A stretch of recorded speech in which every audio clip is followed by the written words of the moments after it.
Cara, a gente tava conversando antes aqui sobre o lance do...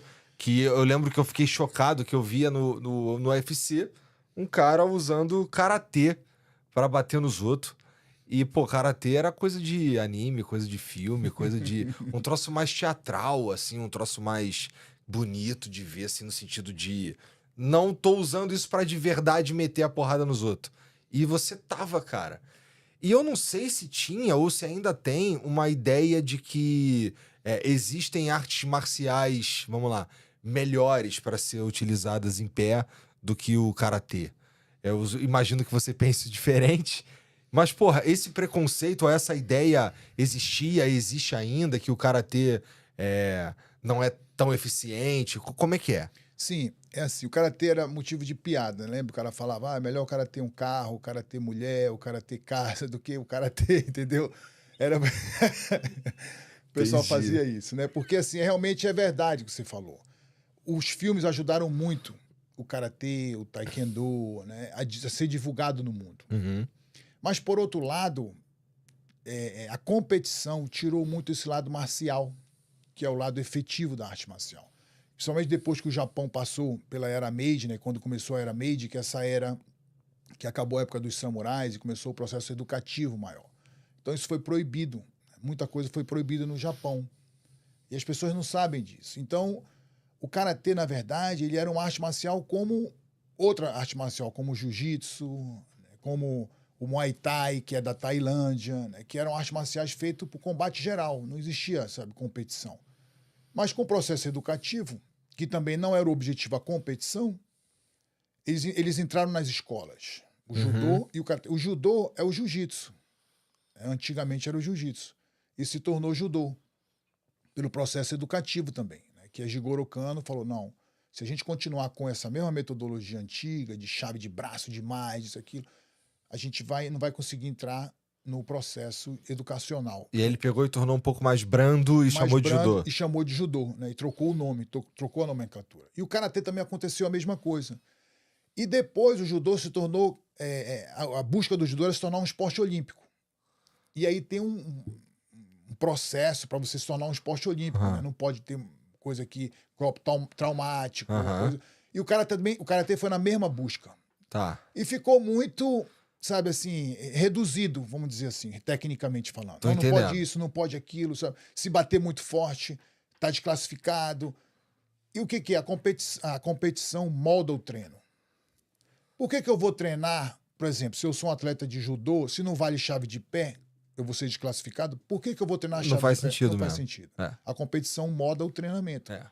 Então o treinamento passou a se tornar diferente. O treinamento passou a ser específico para aquela competição. E com isso perdeu a eficiência da arte marcial. Tá. E com o tempo foi perdendo mais ainda, porque eles foram mudando mais as regras. Então você vê uma competição específica de um esporte de combate. Entendeu? Não é uma luta em si, não é como antigamente. Eu tô entendendo. Entendi, assim, não tem a chance do cara sair machucado, por exemplo. É muito difícil. Muito difícil. Já aconteceu na década de 90, nos anos 2000, ainda tinha um pouquinho. Hoje em dia não tem mais, sabe? É muito difícil. Já no MMA, não. O contato é direto. Existe, é a porrada mesmo. É a porrada. E o MMA, ele começou a ter um pouco mais de regra, porque ele é televisionado, precisava de tempo, precisava de ter algumas regras para não poder abalar demais na televisão, né? Chegar lá, puxou o cabelo, deu um soco e tudo. Não. Entendeu? Então, mas o que mais se aproxima do real é o MMA. Nos primeiros eu lembro de ver cotovelada na cabeça. O Royce Gracie moendo todo mundo. Né? Tudo. Puxando o cabelo, o Royce Gracie mesmo puxou o cabelo do cara, deu um soco e meteu uma chave de braço, né? Então era assim, era Tu tinha bem... quantos anos quando o Royce Gracie tava fazendo isso aí, cara? 15 anos. Exatamente 15 anos. Exatamente foi nessa época que eu imaginei, cara, eu vi aquele esporte, aquela luta, né? Que não precisa nem falar que é esporte, aqueles desafios. E aquilo mexeu comigo, viu, cara? Mas isso é maluco, porque vamos lá, eu sei que você já tava treinando desde garotinho mesmo, né? Que teu pai tava te treinando. O teu pai, o que te fez se interessar pelo lado da porrada da coisa? Porque você tava falando até agora, o karatê ele tava indo por um outro caminho. E você aprendeu o karatê, né? E aí a porrada foi o que te encantou. Porque assim, o sistema que eu fui criado primeiro, Ah. meu pai é um cara que nasceu no pós-guerra. Tá. Então ele veio com aquele espírito japonês, que chama de Yamato Tamashi. Yamato Tamashi é o japonês antigo, aquele que não perdeu a essência. Tá. Então ele veio carregando isso. Quando ele chegou no Brasil, ele participava dessas lutas, para mostrar que o karatê era eficiente dentro das academias, entendeu? Tá. Mas não... Teu pai era o Johnny Lawrence, Cobra Kai. Mais ou menos isso. Eu gostei, cara. Então, ele vinha com esse negócio do karatê arte marcial, que também existia o lado competitivo. Então, na nossa academia, em algumas academias, existia esse lado mais marcial no treinamento, né? Lógico que existia. Então, eu nasci dentro disso. Sabe? Pô, vamos ganhar, vamos ser forte, lutar e tudo. E com o tempo, né, eu digo, cara, eu quero isso pra mim. Quando eu assisti o UFC, eu digo, caramba, eu tava dentro de mim, né? Tava dentro de mim aquilo. A gente sempre fala assim, né? Você descobre ali naquele momento, sabe? Seu talento. Mas eu sei que teu pai ficou puto quando tu quis ir pro UFC. Foi assim, porque aí meu pai foi se tornando cada vez mais educador, né? Porque vai se tornar um professor educador, e arte marcial passa isso, o lado educacional, que é muito importante. Tinha o lado do treinamento mais duro, tinha, da porrada no treino, na academia, mas também tinha o lado muito educacional. E aí, eu cheguei com meu pai e falei, pai, eu quero lutar isso aqui. Aí ele falou assim, você é doido? Esse coisa vagabundo, sabe? Aí eu disse assim... Nessa fase aí tu tinha conseguido... com 15 anos, né? Isso aí tu já lutava com teus irmãos. Lutava com meus irmãos, lutava alguns campeonatos de karatê, lutava alguns campeonatos de sumô, porque a colônia japonesa é muito forte lá, né? Sumô amador, então lutava alguns campeonatos de sumô. Maneiro. Comecei a treinar um pouco de jiu-jitsu, foi exatamente na época que o Royce começou a espalhar o jiu-jitsu pelo mundo, né? Através da técnica dele. Aí o pai falou, não, esse vagabundo, sabe? Negócio de desafio. Porque quando ele chegou no Brasil, era assim que funcionava, através de desafio. As artes marciais eram assim.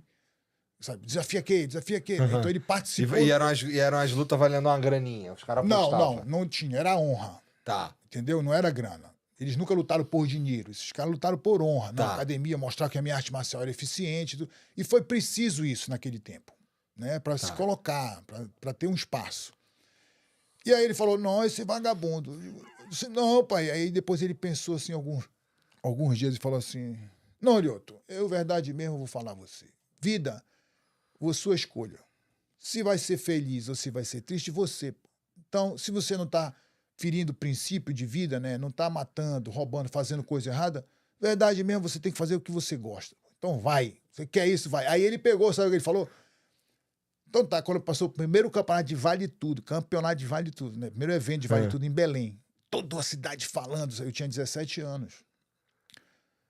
Então tu quer esse mesmo? Então vou escrever. Shinzo, aí chamou meu irmão, escreve ele esse campeonato aí, bora ver se ele gosta mesmo desse negócio. Aí eram 3 lutas, igual na época do Royce, né?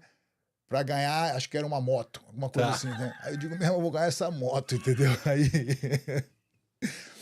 Aí ele me inscreveu na competição e tudo, mandou os Shinzo. Então bora ver, Lioto, quer isso mesmo? Se quer isso, vai conseguir, vamos lá.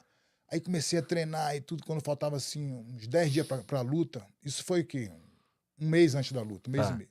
10 dias pra luta, o promotor me chamou, falou, não, Lioto, é o seguinte, não vai rolar pra ti. Eu disse, mas por quê? Eu tô contratando, eu tô indo nas boates, pegando segurança pra brigar aqui, entendeu? Mas pra ti não vai dar, porque tu tem 17 anos. Se você se machucar feio aqui, eu não sei como é que é esse esporte, é a primeira vez que eu tô fazendo. Vai que o cara te aleja, vai que, sabe, tu dá um soco, então tu acerta alguém, vai pegar mal pra mim. Entendeu? Então, tá cortado. Aí, o pai... cortou ele, foi, então tá bom, então não é pra fazer, então agora não é pra fazer, espera o momento certo, entendeu? Então assim, aí ele foi sábio, né? Caralho. Então espera o momento certo. Mas já ia me jogar no fogo, entendeu? Porra, doideira.